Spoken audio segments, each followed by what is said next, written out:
My name is Rachel. I'm 30 years old, and I'll never forget that Christmas dinner when my brother leaned toward my parents and whispered that I was still doing a stupid job and living off the family. The whole table laughed, and I sat there with my spoon frozen, smiling like nothing hurt. Have you ever swallowed your pride at a family table, staying silent while everyone compared you to the golden child? I stayed quiet that night, but inside I carried a secret. By morning, the same stupid job they mocked would shake the world. What happened next changed everything. There are moments you never forget, as if they're carved into your memory with a blade. For me, it was that Christmas dinner in Pittsburgh. The wind outside rattled the windows. Snow piled along the street, but inside the house the air felt heavy with the smell of roasted turkey and spiced wine. I sat near the end of the table, facing the glittering tree, listening to the noise of forks scraping plates and glasses clinking together. My mother, Margaret, in her red velvet dress, looked composed as always. My father, Charles, held his wine glass in silence, his eyes lowered like he was bracing for a storm. My brother Daniel sat tall, his gray tailored suit fitted perfectly, his wrist flashing with the new watch he had shown off more than once already. I wore a plain old sweater I'd bought years ago at MIT, the wool slightly frayed at the cuffs. The conversation swirled around Daniel. He laughed loud, telling stories of his banking deals, mergers worth billions, colleagues who looked up to him. Mother listened, smiling with pride, her gaze soft on him. I chewed slowly, pretending to focus on my soup, though every word pressed against my chest like a weight. Then Daniel leaned closer to my mother. His voice lowered, but not enough to escape me. She's still doing that ridiculous job, and she's still depending on this family. My mother didn't even flinch. She nodded slightly, lips pursed. I know. My father took another sip of wine, his silence louder than words. My hands froze over the spoon. My throat tightened, but I forced myself to stay still. I didn't raise my eyes. I didn't let them see the darkness behind them. Instead, I lifted my spoon again, steadying the tremor in my fingers. I smiled faintly, as if nothing had pierced me. Inside, two voices battled. One urged me to slam the spoon down, to shout that I wasn't living off anyone. The other whispered, "Stay quiet. Let them think I'm weak. Let them think I've failed. Tomorrow they will see. Tomorrow everything will shift." I looked around the table. The irony was sharp, the whole family hanging on Daniel's every word, while I, holding the secret that would change all of our lives, sat invisible. "Daniel, tell us about your new car," Mother said, brightly refilling his glass. His smile widened. "BMW. Brand new. A car like this isn't just for driving, it's so people know who you are." The table burst into laughter. I laughed with them, my lips curving though my insides felt like ice. Across the table, my father set down his glass quietly. For a fleeting second, his eyes met mine. There was no laughter in them, only a quiet, steady message: hold on. I gave him the smallest nod, my secret answer. Then came the twist. My younger cousin Emily, perched beside me, leaned forward with a curious look. Her voice, small but clear, cut through the noise. "Rachel, what's a stupid job Mom said you make?" "Smart shoes." The room roared. Daniel slapped his palm on the table, laughing until tears glistened in his eyes. "See? Even the kids think it's a joke." The laughter spread, shaking the table. I turned to Emily, meeting her innocent gaze. I smiled softly. "Yes, smart shoes. They help people walk better. Sounds silly, doesn't it?" My mother shook her head, poured herself another glass, saying nothing. I pressed the spoon into my palm hard enough that my nails left marks. Still, I smiled. Let them laugh. Let them think I was the weak one. Because this ignorance, this blindness, was my shield. As chatter swelled again, I turned my eyes to the window. Snow was falling thicker, blanketing the quiet street outside. The light from the street lamp stretched across the glass, fractured by the frost. I breathed deeply, steadying myself. One more night. Just one more night. It was the choice I made to stay silent, to guard my secret until morning, when the world would hear it from the headlines, not from me. I set my spoon down. I dabbed my lips with the napkin. Then slowly I lifted my head and gave the table a full, unbroken smile. Nobody noticed. They didn't need to, because I knew at that moment I had passed the first test. 2013. Pittsburgh winters have a way of slicing straight through your bones. That Christmas Eve, St. Paul's Church was glowing with lights' voices carrying Silent Night through the air. I sat with my family in the second pew, just behind my grandfather William. He had always been strong, a steelworker who'd carried the weight of a family on his shoulders. Yet in that moment as the hymn swelled, I saw him falter. He dropped to his knees, then collapsed. Panic rippled through the pews. My father shouted for help. My hands reached him. Before anyone else. His skin cold, his breathing shallow. A nurse from the choir rushed forward. Calling 911. The song faltered, voices cut off. Mid-note, the church echoing with confusion. Later, the doctors said it was Parkinson's.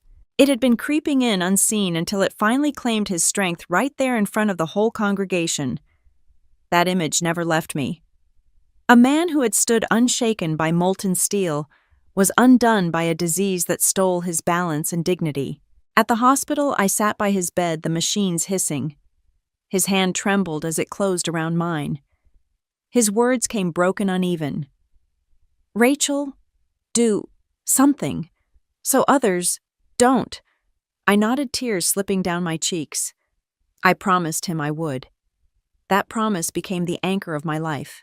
At the time, I was a senior at MIT. My path had been mapped out, finish with honors. Take a job on Wall Street, maybe even land in the same circles Daniel bragged about. My mother would beam proud to have at least one child with a real career.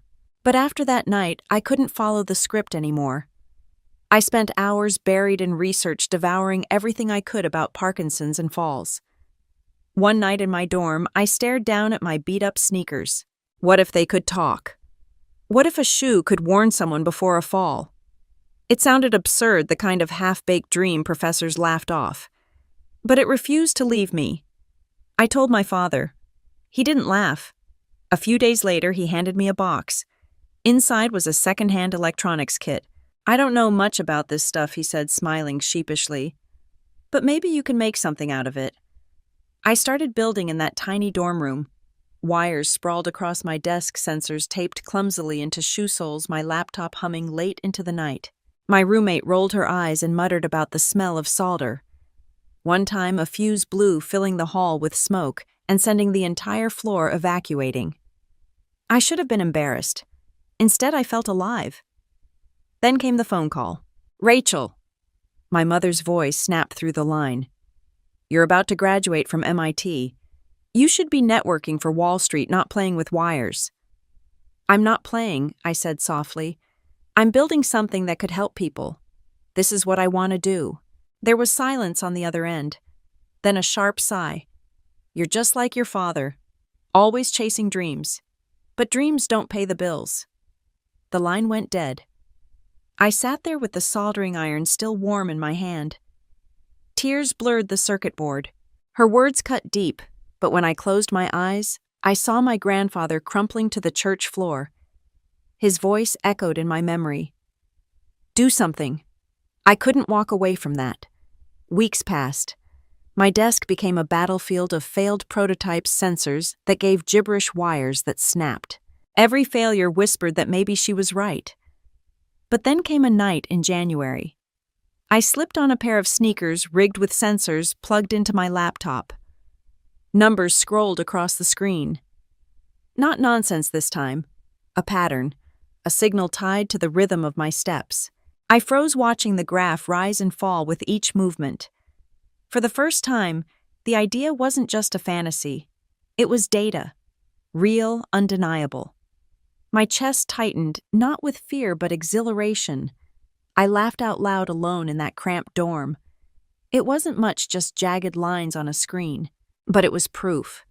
People could call it foolish. They could sneer, as my mother had, that I was wasting potential. But in that moment, I knew I had found my path. Mini-climax came with the rush of seeing possibility transform into evidence. It was still fragile, still far from saving anyone, but it was alive. That night I lay awake, staring at the ceiling, the hum of my laptop still in the room. For the first time, I felt certain. Not of success, not of money, but of purpose. I didn't know then how many times I'd hear the same line again, "Dreams don't pay the bills."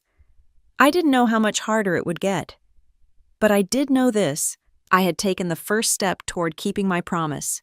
And I also didn't realize that when I carried my strange prototype into a room full of investors for the very first time, the humiliation waiting for me would sting far worse than my mother's doubts. After graduation, I didn't choose the glass towers of Manhattan the way Daniel did. I chose a garage on the edge of Boston. It wasn't glamorous.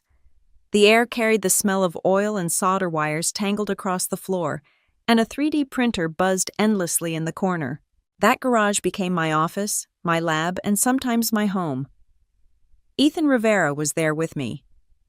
He was a young engineer I'd met at MIT, sharp and stubborn in the same way I was. He wiped sweat from his brow while fitting a sensor into a shoe sole. "You sure you want to stake your life on this?" he asked. I nodded without hesitation. If it saves even one life, it's worth it. We called it Stride Step. Smart shoes. Sensors tucked inside feeding data into an app that could pick up subtle changes in gait, the earliest warning signs of Parkinson's.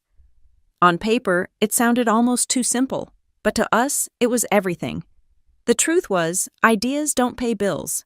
To keep the lights on, we needed funding. I pored over pitch decks for weeks, filling slides with data charts, patient case studies, market projections. I believed that if just one investor listened with an open mind, they would see what we saw. Our first big meeting was with Victoria Hayes, a well-known venture capitalist in Cambridge. The moment we stepped into her office, I felt out of place. Polished marble floors reflected the light from expensive modern art on the walls. I wore a borrowed business dress from my roommate and heels that pinched my toes. I pitched with everything I had. I spoke about millions of Americans living with Parkinson's, the devastating cost of falls, and how Stride Step could save lives and billions in healthcare. My voice trembled not with doubt but with urgency. When I finished, Victoria leaned back in her chair. Her smile was thin, her eyes cold. "Smart shoes," she said. "This sounds like a toy you'd find at Walmart. Who's going to pay real money for that?" The words landed like a slap. Silence filled the room. I could hear my own pulse in my ears. "We've tested it." I pushed back my voice steadier than I felt. "A patient avoided a serious accident thanks to our prototype." Victoria's laugh was sharp. "One patient. You expect me to invest millions into something that's only helped one person? Come back when you have something substantial." She snapped her laptop shut, stood and nodded toward the door. We were dismissed. Walking out of that office, the cold Boston wind hit my face harder than her words had. Ethan didn't say a thing, but I could see it in his eyes. We both knew this was just the beginning of a long string of rejections. Not long after, the press came for us, too. A tech magazine ran a headline, "Stride Step Expensive Shoes for Dreamers." The article spread like wildfire. Twitter turned us into a punchline. Inside the garage, the blow cut deeper. Kevin, one of the engineers who had recently joined, tossed his keycard onto the table. "Sorry, Rachel," he muttered. "I need a real job. I can't waste time on shoes no one wants." I didn't stop him. I just watched him walk out the door, slamming behind him, leaving the garage colder than ever. That night, the silence pressed down heavily. I stared at the prototype on the bench wires sprawled across the surface. My mother's voice replayed in my head. Dreams don't pay the bills. Now it wasn't just her. Investors, the press, even my own team, they were all saying the same thing. I dropped my head into my arms, my shoulders shaking. For a few minutes, I let myself believe it was over. That I had been foolish to think a pair of shoes could change anything. But then I opened my eyes.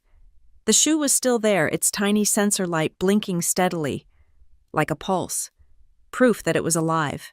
I wiped my face with the back of my hand and straightened. "We're not done," I whispered. Not to Ethan, not to the press, not even to my family, but to myself, to the promise I'd made years ago in that hospital room. The world thought I was chasing a foolish dream. They had no idea how determined I was to see it through. And while I was fighting in a cold Boston garage to keep my company breathing, Daniel was back in Pittsburgh being celebrated at family dinners like a star. I didn't know then how humiliating my next trip home would be. The summer after that humiliating round of rejections, I went back to Pittsburgh. It was my grandmother's birthday, and in our family that meant everyone, cousins, uncles, aunts, would cram into her old red brick house. The air smelled of grilled meat and fresh apple pie, and laughter spilled out through the open windows. I walked in with a small gift bag, smiling as if I had left all my struggles back in Boston. But inside, I already knew how the night would unfold. To them, I was still the daughter chasing silly dreams. The living room was packed warm with chatter. Daniel stood right in the center, suit-sharp shoes, polished his wineglass, raised like he owned the room. "They're considering me for a partner," he said with that confident grin. The crowd erupted in applause. Uncle Paul clapped him on the back. "No one in the Morgan family has ever made it that high in banking. You're making history, son." I stood near the edge, fingers tightening around my glass of water. I wasn't jealous. Not exactly. But the comparison hung in the air heavy and unavoidable. And soon enough, it came. Mom's eyes landed on me. She sighed, the way only a mother can, with a mix of pity and disappointment. "Rachel, you're almost 30. You can't keep chasing these little projects forever. Look at your brother's stable, respected. That's the path you should be on." The room went silent. Every eye turned toward me, waiting to see if I'd argue, waiting to see me shrink. My throat felt dry.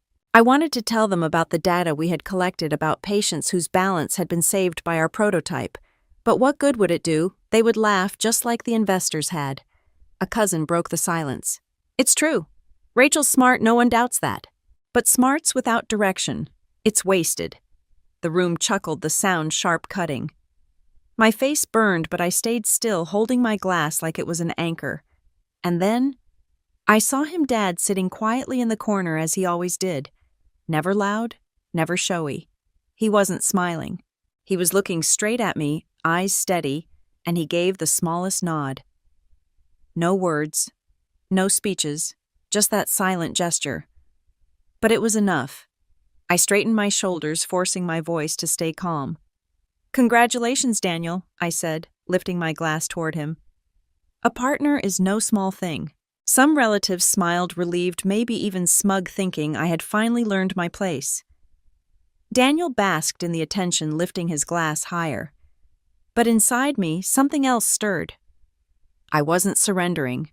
I was choosing silence. Not because they were right, but because the timing wasn't. The day would come when I wouldn't need to argue, when my work would speak louder than any of their doubts. The laughter moved on, the conversations shifted, and I slipped to the back porch. The summer night air was thick with the smell of cut grass and charcoal smoke. I leaned against the railing, breathing in, steadying myself. Behind me, Daniel's voice carried on about markets and mergers, the family soaking it up like gospel. I whispered under my breath, not for anyone else to hear. "Just wait." In that crowded room, they saw me as the weak one, but what they didn't know was that silence was my shield. I wouldn't break tonight. I would bide my time, and when the moment came, every single one of them would see who I really was. The party ended with more applause for Daniel, hugs for Grandma, and polite goodbyes. I handed her my small gift, kissed her cheek, and slipped out before anyone could corner me again. As I drove back to Boston the next morning, the city skyline coming into view, I knew reality was waiting, unpaid bills, a company on the brink, and more sleepless nights. But I also knew something they didn't. Sometimes one letter, one message could change everything. That night, as I sorted through the pile of overdue bills on my desk, I found an envelope. Inside was a letter that would remind me why I couldn't quit. A letter that proved StrideStep wasn't just a dream, it was already saving lives. Boston was nothing like Pittsburgh. The city moved fast, loud, and expensive. I rented a tiny apartment in Allston, barely enough space to breathe. Rent drained almost every dollar I had, and student loan bills stacked on my desk like an unscalable wall. But it wasn't just me sacrificing. My team at StrideStep 5 engineers, all barely out of school, were giving up just as much. Mark, our machine learning guy, lived with 2 roommates in a cramped studio. Ashley pulled night shifts at a cafe, then showed up at the garage at 8 a.m. with coffee for everyone. They didn't have much, but they came every morning, shoulders squared, eyes bright, watching the data scroll across the monitors. One night I came back to the garage after a late meeting. The place smelled of solder and takeout noodles. Two of my engineers had fallen asleep on the workbench, faces pressed against their laptops. I just stood there watching. My chest ached in a way I couldn't name. These kids believed in me. They believed in StrideStep. While the rest of the world mocked us, they kept building. But belief didn't pay rent. Some nights I lay awake staring at the ceiling, asking myself, how much longer can I ask them to keep sacrificing for something that might never work? Sometimes I'd call my mom, not to ask for money, but just to hear her voice. She never made it easy. "Rachel," she'd sigh. "I told you. You're driving yourself into a dead end." I didn't argue. I didn't tell her about the nights I slept under my desk or the bills I shoved unopened into drawers. To her, my life was proof she was right all along. Then one afternoon in the middle of winter, my inbox pinged. The subject line read, "Thank you, StrideStep." The message was from a woman in Ohio, Hannah Cooper.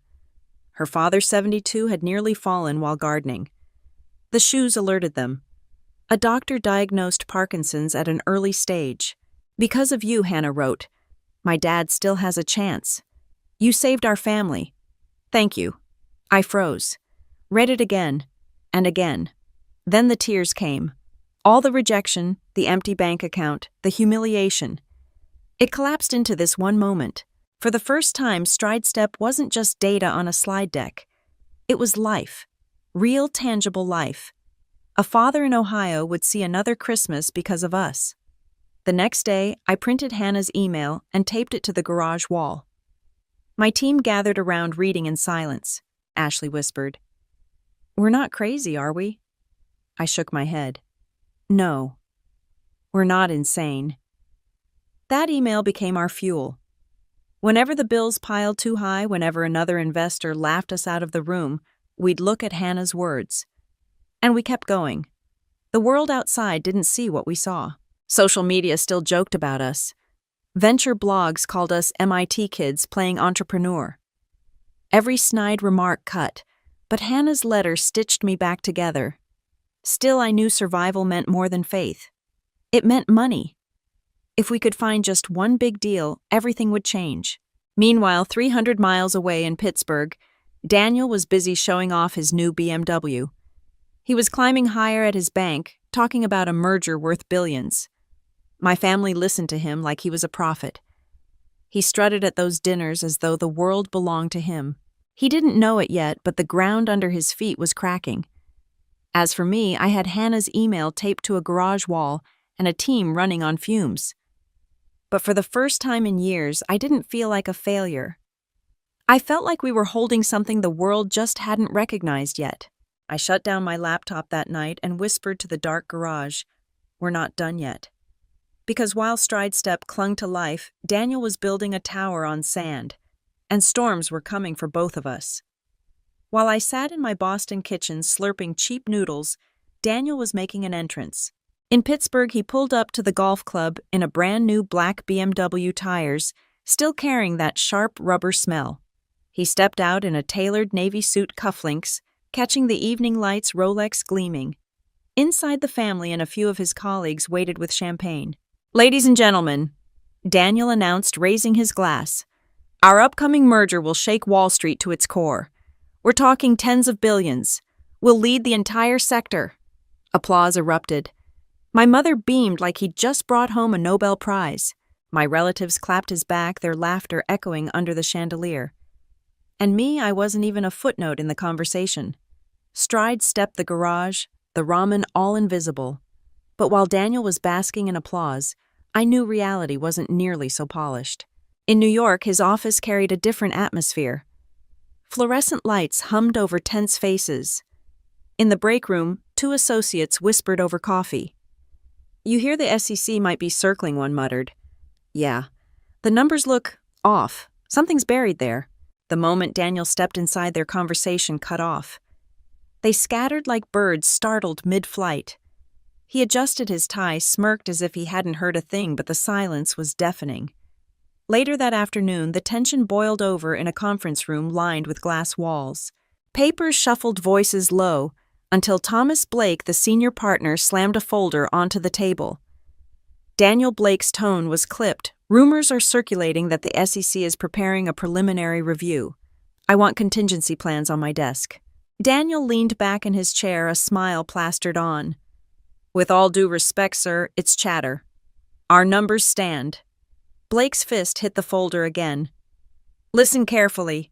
If one error shows up, one inconsistency, you will shoulder the blame. Do you understand me? The room froze. Daniel's smirk faltered. He nodded, jaw tight, fingers gripping his pen until his knuckles whitened. That night, while Daniel posed for pictures beside champagne towers, I got a call in Boston. The name on the screen made me pause, mark an old MIT friend who now worked in financial analytics.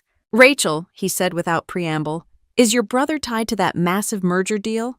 Yeah, I answered, trying to sound casual. He hasn't shut up about it. Mark sighed.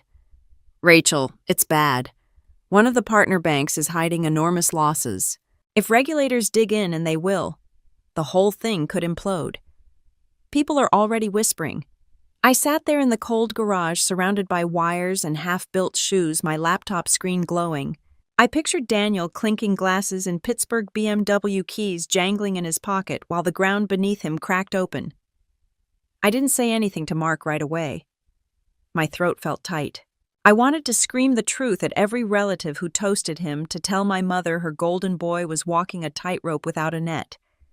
But instead, I stayed silent. Secrets, after all, have a way of surfacing on their own. The contrast was almost cruel. Daniel strutted across golf clubs and boardrooms, hailed as a rising star. I sat in a garage eating reheated noodles, mocked by investors and dismissed by my own family. Yet here I was, holding a sliver of truth that could topple him. And as fate would have it, the universe was tilting. A week later, as I sifted through StrideStep's overflowing inbox, a different kind of message appeared. Not another thank you from a patient, not another rejection from a VC. This one carried the logo of a global healthcare giant. Dear Ms. Morgan, we would like to initiate discussions regarding the potential acquisition of StrideStep AI. Please confirm availability. I blinked, read it again, then again. Outside Boston, snow fell in heavy sheets, muffling the city's usual chaos. Inside, my breath caught. Daniel had his champagne flutes and golf club toasts. I had an email, just text on a screen, really. But between the two of us, only one story was built on a foundation that could last. Daniel's secrets were starting to leak, and mine were about to explode into the open. While I sat in my Boston kitchen slurping cheap noodles, Daniel was making an entrance. In Pittsburgh, he pulled up to the golf club in a brand new black BMW tires, still carrying that sharp rubber smell. He stepped out in a tailored navy suit, cufflinks, catching the evening lights, Rolex gleaming. Inside, the family and a few of his colleagues waited with champagne. Ladies and gentlemen, Daniel announced, raising his glass, our upcoming merger will shake Wall Street to its core. We're talking tens of billions. We'll lead the entire sector. Applause erupted. My mother beamed like he'd just brought home a Nobel Prize. My relatives clapped his back, their laughter echoing under the chandelier. And me, I wasn't even a footnote in the conversation. StrideStep the garage, the ramen all invisible. But while Daniel was basking in applause, I knew reality wasn't nearly so polished. In New York, his office carried a different atmosphere. Fluorescent lights hummed over tense faces. In the break room, two associates whispered over coffee. You hear the SEC might be circling, one muttered. Yeah. The numbers look off. Something's buried there. The moment Daniel stepped inside, their conversation cut off. They scattered like birds startled mid-flight. He adjusted his tie, smirked as if he hadn't heard a thing, but the silence was deafening. Later that afternoon, the tension boiled over in a conference room lined with glass walls. Papers shuffled, voices low, until Thomas Blake, the senior partner, slammed a folder onto the table. Daniel Blake's tone was clipped. Rumors are circulating that the SEC is preparing a preliminary review. I want contingency plans on my desk. Daniel leaned back in his chair, a smile plastered on. With all due respect, sir, It's just noise. Our numbers stand. Blake's fist hit the folder again. Listen carefully. If one error shows up, one inconsistency, you will shoulder the blame. Do you understand me? The room froze. Daniel's smirk faltered. He nodded, jaw-tight fingers gripping his pen until his knuckles whitened. That night, while Daniel posed for pictures beside champagne towers, I got a call in Boston. The name on the screen made me pause. Mark, an old MIT friend who now worked in financial analytics. Rachel, he said without preamble, is your brother tied to that massive merger deal? Yeah, I answered, trying to sound casual. He hasn't shut up about it. Mark sighed. Rachel, it's bad. One of the partner banks is hiding enormous losses. If regulators dig in, and they will, the whole thing could implode. People are already whispering. I sat there in the cold garage, surrounded by wires and half-built shoes, my laptop screen glowing. I pictured Daniel clinking glasses and Pittsburgh BMW keys jangling in his pocket while the ground beneath him cracked open. I didn't say anything to Mark right away. My throat felt tight. I wanted to scream the truth at every relative who toasted him, to tell my mother her golden boy was walking a tightrope without a net. But instead, I stayed silent. Secrets, after all, have a way of surfacing on their own. The contrast was almost cruel. Daniel strutted across golf clubs and boardrooms, hailed as a rising star. I sat in a garage eating reheated noodles, mocked by investors and dismissed by my own family. Yet here I was, holding a sliver of truth that could topple him. And as fate would have it, the universe was tilting. A week later, as I sifted through StrideStep's overflowing inbox, a different kind of message appeared. Not another thank you from a patient, not another rejection from a VC. This one carried the logo of a global healthcare giant, Hermes. Morgan, we would like to initiate discussions regarding the potential acquisition of StrideStep AI. Please confirm availability. I blinked, read it again, then again. Outside Boston, snow fell in heavy sheets, muffling the city's usual chaos. Inside, my breath caught. Daniel had his champagne flutes and golf club toasts. I had an email, just text on a screen, really. But between the two of us, only one story was built on a foundation that could last. Daniel's secrets were starting to leak, and mine were about to explode into the open. Boston at the end of December was always unforgiving. The sidewalks were buried under layers of snow streetlights, casting golden streaks over the deserted streets. I sat in the tiny office of StrideStep, my coat still draped over my chair, my fingers frozen, even though the heater buzzed loudly. The glow of the laptop lit up my face. On the screen, an email stared back at me, all finalized. Press release scheduled for 8:00 a.m. tomorrow. The sender, Olivia Grant, the attorney assigned by MedLife Tech. I read the line over and over, my breath fogging the screen. It didn't feel real.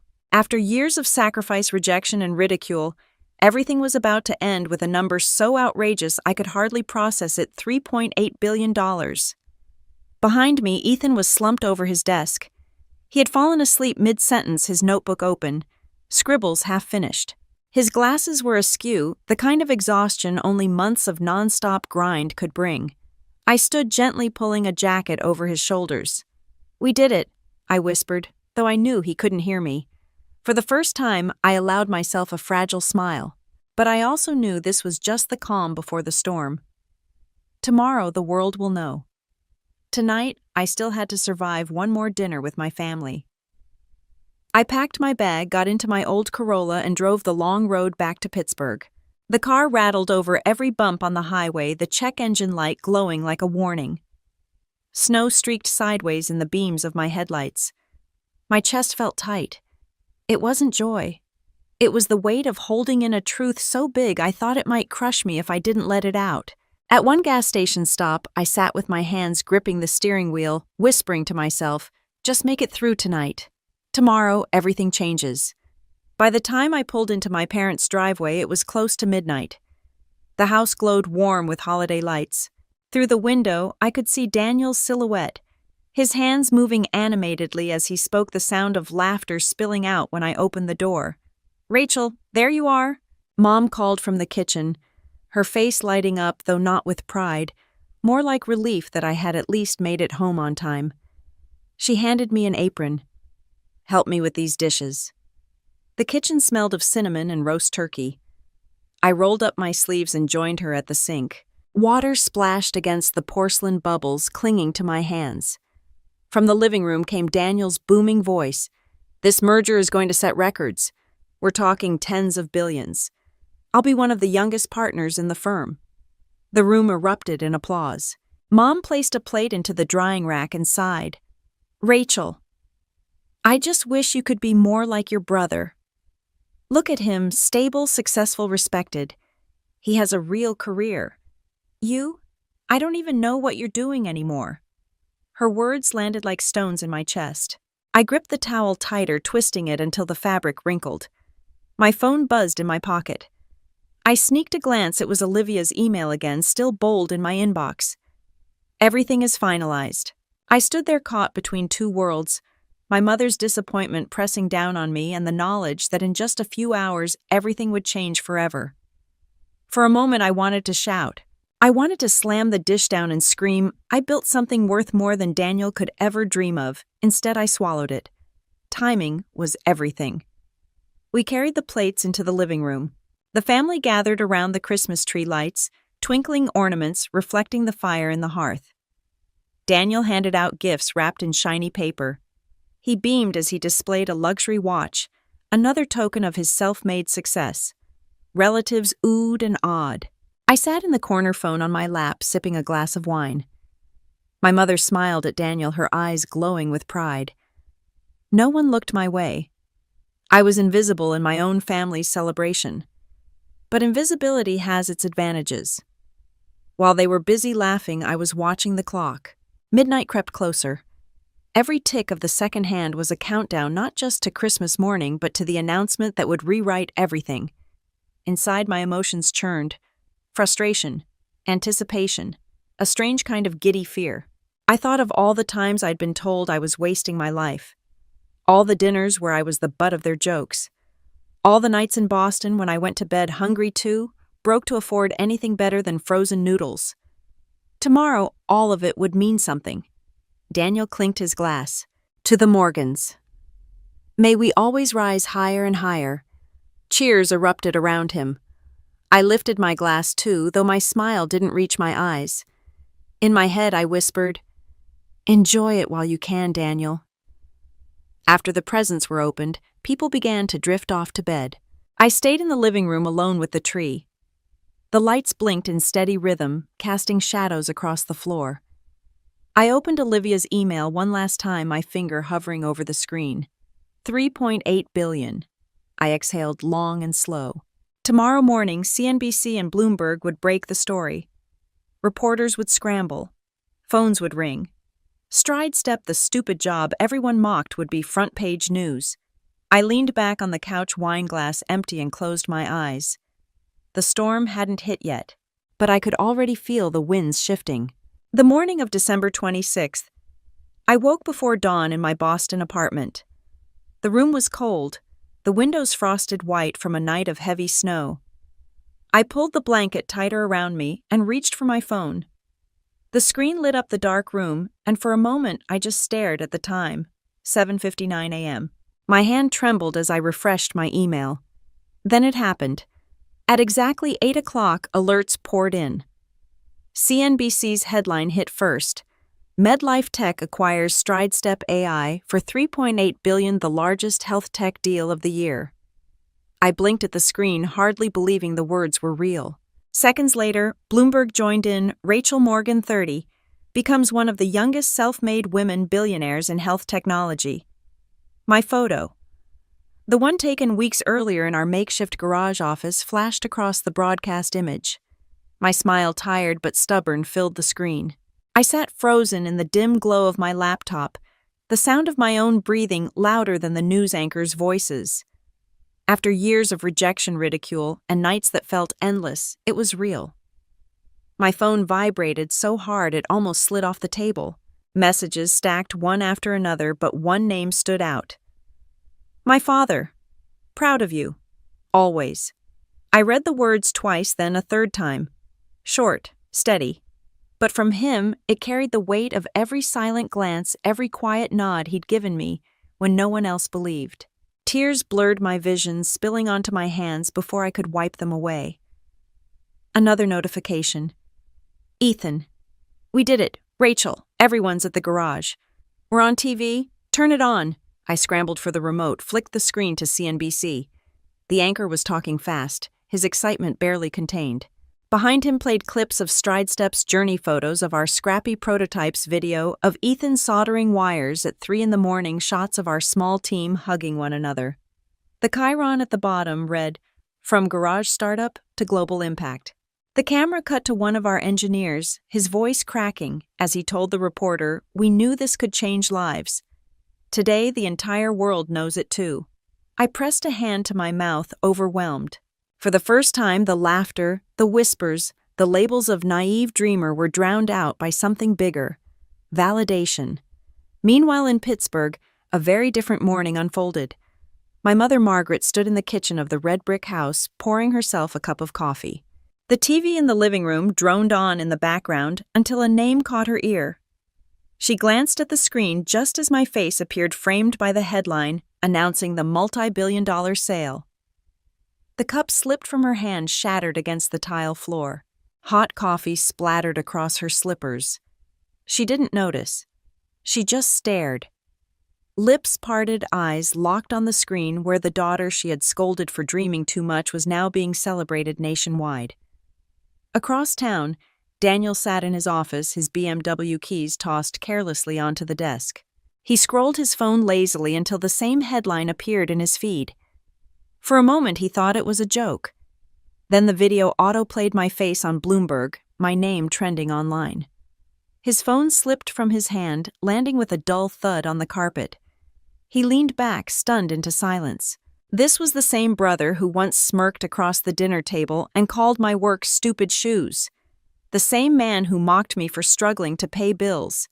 And now, while he was tangled in a merger riddled with hidden debt, the world was praising the very thing he dismissed. The contrast was almost cruel in its precision. One sibling celebrated as a visionary, the other standing at the edge of scandal. Back in Boston, I watched the broadcast cut to analysts debating why MedLife Tech had chosen us. One said Stridestep's technology is revolutionary. It not only detects early signs of Parkinson's, but represents a shift in preventative healthcare. This is the future. Another added Rachel Morgan embodies resilience. From MIT to garage tinkering, she faced rejection after rejection. Today she redefines success.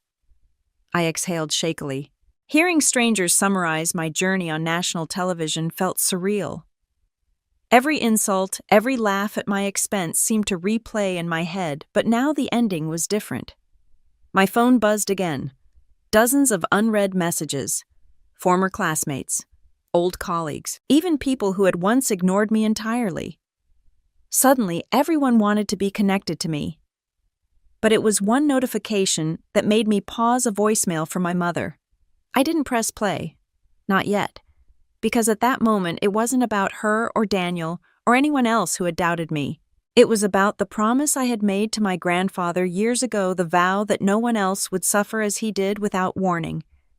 It was about the quiet nights in that freezing apartment, the engineers sleeping on cots in the garage, the sacrifices that had built this moment. And yet I couldn't deny the flicker of vindication rising in me. They laughed. They had dismissed me. But here it was undeniable, splashed across every network in the country. In Pittsburgh, Daniel's silence spoke louder than any words. Reports of the SEC investigation were circling, though not yet public. He knew the storm was coming. And as he sat there watching my name eclipse his, the balance of power in our family began to tilt. The same mother who once told me to be more like him now stood frozen, her confidence cracked. The same brother who once prided himself on being the star now faced the glare of a spotlight for reasons he couldn't control. And me. I sat in my cramped apartment, laptop buzzing, television blaring, phone lighting up nonstop, and whispered to myself, this is just the beginning. Because while the world celebrated the billion-dollar headline, I knew the story wasn't over. Not for me, and certainly not for Daniel. while my face was flashing across CNBC as the young woman who sold her company for billions in New York, the glass tower where Daniel worked was lit up for another reason. Not celebration, scandal. That afternoon, the SEC officially announced it was launching an investigation into the very merger Daniel had been bragging about for months. The story exploded on Reuters before lunch, merger tainted by bad debt. Morgan & Associates faces crisis. Within hours, the stock price of the bank tumbled 30%. The trading floor was a sea of red, numbers falling like stones, screens flashing warnings, traders shouting into phones, their voices rising with panic. I wasn't there in person, but I didn't need to be. I got the first call from an old colleague voice practically buzzing through the phone. "Rachel, did you see the news? They're calling it the failure of the century. Your brother's name is everywhere. Not in a good way." I clicked open the New York Times. The headline made me stop breathing for a second. From Wall Street's rising star to embarrassment, Daniel Morgan under fire. And there he was, my brother's photo plastered under the headline. The perfect smile is gone. Instead, his jaw clenched, sweat dripping down his temple. He looked smaller, shrunk by the weight of it all. Inside the bank's New York boardroom, the scene was even harsher. The long mahogany table, the line of directors in dark suits, the air heavy like a courtroom about to hand down a sentence. Thomas Blake, the CEO, stood tall at the head. He slammed his palm on the polished wood. "Daniel, you dragged this bank into the mud with your deal. The SEC is on our doorstep. Shareholders want blood. What do you have to say?" Daniel's voice cracked as he tried to steady himself. We can still salvage this. If we adjust the terms restructure." Blake cut him off with a shout sharp enough to slice through the silence. "Salvage? There's nothing here to salvage. This merger is a humiliation, and you are responsible." Murmurs rose around the table. Some directors exchanged looks, lips curling. Others smirked faintly. The man who had strutted through the halls as if he owned the building was now cornered, exposed. I pictured it vividly. My brother, once so sure of himself, standing there with his hands tightening around his pen knuckles pale, trying not to show the tremor running through him. Meanwhile, the press circled like vultures. CNBC replayed clips of Daniel boasting about the deal of the decade. Now they ran side by side with plunging stock charts, anchors shaking their heads. On social media, financial analysts mocked him. Memes spread fast. One headline stood out from Bloomberg: "The merger that never should have happened, how Daniel Morgan gambled and lost." By evening, Reuters published a longer piece that cut to the bone. Wall Street has seen failures before, but rarely has a banker fallen so quickly, so publicly. Daniel Morgan, once groomed for partnership, may not even survive the week at his firm. The words weren't mine, but reading them felt like justice whispering in my ear. That night, while Stridestep's team celebrated quietly in our Boston garage with takeout pizza and champagne in paper cups, Daniel was summoned again by the board. I heard later how the meeting went. Blake pointed straight at him and said, "Our name is being ridiculed in every newspaper. You've turned us into a laughingstock. This isn't just numbers on a sheet. This is trust, and you broke it." Daniel tried to protest. His voice cracked under the weight. I wasn't the only one who approved the merger. Blake didn't let him finish. "But you were the face of it. And faces are the first to be sacrificed." Some directors nodded. A few whispered. Daniel's fate was hanging in that silence. At the same moment in Boston, I sat at my kitchen table laptop open watching the stock ticker roll. Red arrow after red arrow. I sipped cold coffee, a strange calm washing over me. My brother had laughed at me for years, called my work childish, told my parents I was wasting my life. Now his empire was crumbling faster than I could have imagined. The contrast was sharp enough to make me dizzy. Only a day earlier, I had been dismissed in my own mother's kitchen as the daughter who should be more like Daniel. And now here I was, celebrated on every major network, while Daniel's downfall was dissected in real time. Then came the text message. It was from another friend in finance, short and direct word, is Daniel might be forced out. The board is already talking about replacement. I set my phone down, staring at the message. My chest rose and fell slowly. It wasn't the joy I felt. Not exactly. It was something deeper, darker, heavier. Vindication. A sense that the world had finally drawn the line, that arrogance was paying its price. In Pittsburgh, I imagined my mother sitting at the kitchen table, phone in hand, scrolling through the same articles. Did she still think Daniel was the model child now? Did she regret comparing me to him, holding him as the golden son, while she dismissed me as a dreamer? Humiliation works in strange ways. For years I had carried it silently. Now it was Daniel's turn, and his humiliation was not whispered at a dinner table. It was shouted across headlines, broadcasted on every financial channel, stamped into Wall Street's memory. The mini-climax came when the New York Times updated their article late that evening. I refreshed the page, and there it was.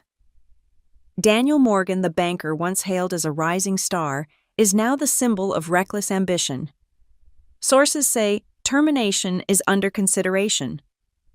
I read the line twice, then a third time. A chill ran down my arms. He wasn't just losing face. He was losing everything. And still the story wasn't over. Because only days later, my phone rang with a number I didn't recognize. I answered. A voice, formal and measured, introduced himself as an executive from Daniel's very own bank. The words that followed nearly made me drop the phone. "Ms. Morgan, we'd like to discuss integrating StrideStep's technology into our risk management systems. Would you be open to a meeting?" The irony hit like a tidal wave. My brother's bank, the one that had elevated him above me for years now, wanted my company. And this time, I would be the one at the head of the table. Daniel's downfall was loud, humiliating, and public. But for me, it was just the beginning of something even greater. The emails wouldn't stop. My inbox flashed with invitations from CNBC, Bloomberg, Forbes. Everyone wanted my time. They wanted interviews, sound bites, photo shoots. I should have felt nothing but triumph. But then my phone lit up with a name I hadn't seen in years. Daniel Morgan. For a moment, I just stared. My finger hovered over the screen. Memories flashed his smirk at the Christmas table, the way he leaned toward our mother and whispered, "Rachel's job is stupid." The laughter, the sting, the silence I forced myself into. I almost let it go to voicemail. But curiosity, or maybe something deeper, made me swipe and lift the phone. His voice was unrecognizable. Broken, hoarse. "Rachel, I lost everything. You have to help me." I didn't answer. Not right away. I listened to the sound of his breathing, uneven, frantic. The silence stretched until I finally said, "Meet me tonight. 8 o'clock. Riverview Cafe." The Pittsburgh air cut through me like a blade. December winds rattled the cafe windows, snow slanting in the glow of streetlights. Inside the place smelled of burnt espresso and cinnamon rolls past their prime. He was already there. Not the Daniel I remembered, the polished banker in tailored suits, the man who thrived on applause. This Daniel looked hollowed out. His tie was loosened, his hair a mess, dark circles carved beneath his eyes. His hands shook as he wrapped them around a cup he hadn't touched. "Rachel," he said, and my name cracked in his throat. "I need you." I slid into the booth across from him. For a long moment, I said nothing. I just studied him. The man who once made me feel like a child at the adult table was now reduced to a shell. He leaned forward. "All I need is for you to say something good about me. To the investors, to the press. You have influence now. You could save me." The desperation in his voice might have moved me years ago, but now it only reminded me of every night I'd gone home humiliated, every call with Mom where she compared me to him every time he laughed when others mocked me. I folded my hands on the table. "You never respected me, Daniel. You never believed in my work. You called it stupid, and now you're asking me to use it to save you." He dropped his gaze, staring at the table like it could open up and swallow him. The silence was heavy, broken only by the hiss of the espresso machine. Finally, he whispered, "I was wrong. I admit it. You're better than me. You built something real. You won." His voice wavered. "But Rachel, I'm still your brother. You can't just walk away." I wanted to feel pity. I wanted to remember him as the boy who once built Lego castles with me in the basement, who held my bike steady the first time I tried to ride without training wheels. But those memories were buried under years of arrogance and dismissal. I stood my coat sliding over my shoulders. I can't save you. This is the price of arrogance, Daniel. You wanted the spotlight, now you have to live with what it reveals. His hand shot out, gripping mine. His palm was clammy, trembling. Please. Rachel, I'll lose everything. I pulled my hand free. His eyes shimmered, but I didn't let myself soften. Then maybe it's time you learn what everything really means. I turned, walking away as his shoulders caved in. Through the window, I saw him slump forward, face buried in his hands.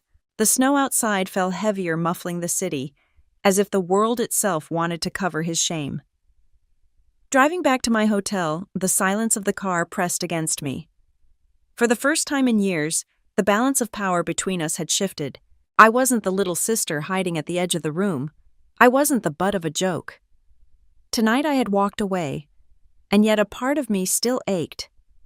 Not for the man Daniel had become, but for the brother he once was. Still, I knew I'd done the only thing I could. Helping him now would mean erasing every lesson I'd fought to prove. 2 days later, the storm broke. I was in Boston again, sipping coffee in my office, when my phone buzzed nonstop. Push notifications filled the screen. SEC expands probe Morgan & Associates under fire. Collapse imminent, board prepares emergency talks. Daniel Morgan faces ouster. Then the headline that made me lean back in my chair stunned Google and MedLife Tech among buyers circling Morgan & Associates assets. The irony was too sharp to ignore. The very companies circling Daniel's downfall were the ones rising with me, and then one line buried in a Financial Times article stopped me cold. Sources confirm Rachel Morgan, founder of StrideStep AI, has been invited as an external advisor in the evaluation process. I put the cup down, my hands shaking. The email confirmation arrived minutes later. Formal, polite, but impossible to misread. They wanted me. Me, Rachel, the girl with the stupid job, the family embarrassment. Now I was being asked to sit at the table where my brother's empire was being carved apart. The irony wasn't lost on me. Years of humiliation, years of silence at family gatherings, years of enduring his smirk. And now the world was forcing him to sit across from me as an equal, or maybe even less. That night I sat by my window in Boston, watching snow drift under the streetlights. My phone buzzed again, another wave of congratulations from friends, colleagues, even strangers. But one message stood out. It was from Dad. Short, simple, but it pierced deeper than any headline. Rachel, you've earned everything. Don't look back. I closed my eyes, breathing slow. For once, I didn't feel like I was fighting for space or for respect or for a chance. I had it. And the next chapter wasn't about proving myself anymore.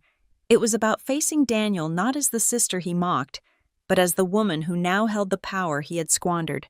I whispered into the quiet room, almost to myself. This isn't the end, Daniel. This is just where the tables finally turn. 1 week later, I walked through the revolving doors of the Manhattan headquarters of Morgan & Associates. The lobby gleamed with marble floors and brass railings, but I hardly noticed. In my hand was a folder stamped with the MedLife Tech logo. This time, I wasn't a guest. I wasn't the forgotten daughter at the family table. I was the official lead evaluator brought in to assess the very assets my brother once bragged about owning. The glass-walled conference room stretched the length of the floor. A long table sat at the center. 20 executives in dark suits lined up in their seats. The air buzzed with tension, low murmurs bouncing against the polished glass. Above us, white lights shone down like spotlights on a stage. At the far end of the table, I saw him. Daniel. His once perfect hair was unkempt. His skin pale, the dark circles under his eyes telling a story of sleepless nights. His tie was pulled too tight. His jaw clenched. For the first time, my brother didn't look untouchable. He looked cornered. Ladies and gentlemen. The chair of the board began, his voice formal. This is Rachel Morgan, head of the evaluation team from MedLife Tech. A ripple of acknowledgement spread around the table. Heads nodded. Pens were set down. For a brief second, all eyes landed on me. Respect, curiosity, recognition. The room no longer dismissed me as the girl with a stupid job. I could feel it in the silence that followed. Daniel, however, kept his gaze fixed on the table, refusing to meet mine. I placed my folder on the table, flipped it open, and spoke clearly. In your financial report, you list positive cash flow from affiliated entities $200 million. I paused, then tapped the page. After our investigation, we found those figures were propped up through 4 shell companies hiding bad debt. The actual number is negative $600 million. The room gasped. The chairs shifted. One executive muttered under his breath. I clicked the remote, and the screen behind me lit up, red numbers flashing across the slide. Daniel's head jerked up. Beads of sweat gathered at his temple. "Rachel, that's just—" His voice cracked. I cut him off. My tone didn't waver. "This isn't speculation. It's evidence. Every transaction, every shell company, every cent documented here." I advanced the slides one by one, each revealing layers of hidden debt, fake revenue, and misleading transfers. The silence in the room grew heavier with every click. A board member leaned forward, brows furrowed. "Daniel, do you have an explanation for this?" My brother swallowed hard. His hands trembled as he reached for his glass of water. He tried to muster composure, but his words betrayed him. We can renegotiate terms. We can adjust the filings." I didn't look away. My voice sliced through the air. No, these numbers were falsified deliberately. And Daniel knew. He knew the truth long before the SEC started circling. The weight of the moment pressed down. For years I had endured his smirks, his laughter, his whispered insults at the dinner table. And now in the heart of his empire, I was the one holding the truth in my hands. Daniel's mask cracked. His voice broke as he whispered, almost pleading, "Rachel, please." The room froze. Every pair of eyes turned to me. For a long second, the air held steady. This wasn't the arrogant brother who once called me useless. This was a man undone, begging his younger sister for mercy in front of the people he once commanded. I felt my pulse steady. I let the silence hang before I answered, not to humiliate but to stand firm. MedLife Tech demands honesty. We won't build on lies. Not anymore. The chair of the board nodded slowly. Other executives exchanged looks, some grim, some almost relieved. A few scribbled notes. The weight of authority shifted right there, sliding away from Daniel and toward me. It wasn't just about numbers. It was about credibility, and I had it. He had none. Daniel lowered his gaze, shoulders slumping. For the first time in our lives, he wasn't the one towering over me. He wasn't the one being celebrated. He was the one shrinking, collapsing under the truth he could no longer bury. I closed the folder with a calm snap and pushed it toward the center of the table. Our team will continue to evaluate, but our conclusion is clear. What you choose to do next will define whether this institution survives or falls. The chair cleared his throat. "Thank you, Ms. Morgan." Around the table, heads dipped in respect. No one dared interrupt. No one dared laugh. The authority in the room was mine. Daniel sat frozen, staring down at the polished table surface, his reflection blurred by sweat and shame. The same man who once told my parents I was wasting my life now sat exposed, powerless, in front of strangers who no longer believed him. When the meeting adjourned, I gathered my papers, slid them into my bag, and stood. The board members rose as I passed, offering polite nods. Daniel didn't move. He stayed in his chair, head bowed, hands gripping the edge of the table as though it was the only thing keeping him upright. I stepped out into the crisp air of Manhattan's financial district. The glass towers loomed above sunlight, bouncing off their sharp edges. For the first time, I felt taller than them all. My phone buzzed in my pocket, another reporter requesting an interview. CNBC, Bloomberg, even the Wall Street Journal. They wanted my voice, my story. I paused on the steps outside the bank, watching people rush past with briefcases and coffee cups. Just a week earlier, Daniel was the name that commanded this city's attention. Today it was mine. And not because of hollow deals or polished cars, but because I had built something real. Something that mattered. The reversal was complete. In that boardroom, I hadn't just defended my company. I had dismantled the illusion my brother had lived behind. I had taken back the power he stole from me all those years at the family table. And as I stood there in the winter air, one thought ran clear in my mind: this wasn't revenge. It was justice. 8 months later, I found myself standing on the balcony of my new home in Santa Barbara. The ocean stretched endlessly in front of me, waves rolling in steady rhythm against the shore. The California sun bathed everything in warmth, so different from the biting winter nights I once endured in that crumbling Boston apartment. For a long while, I just stood there breathing in the salt air, letting it wash over me like proof that I had survived. That I had arrived somewhere I once thought impossible. Inside the house, the walls of the living room were lined with frames. Not art, not certificates, but letters. Each letter was a thank you from families across the country. Patients who had been spared falls parents, who caught a diagnosis early, grandparents who could walk without fear again. One frame held a note from a mother in Florida who wrote, "Your shoes gave my son his freedom back." Another came from a retired teacher in Wisconsin who said he could still garden every morning because of Stride Step. I ran my hand along the frames as if to remind myself this was the true wealth, the legacy no stock price could measure. That afternoon, my parents arrived for their first visit.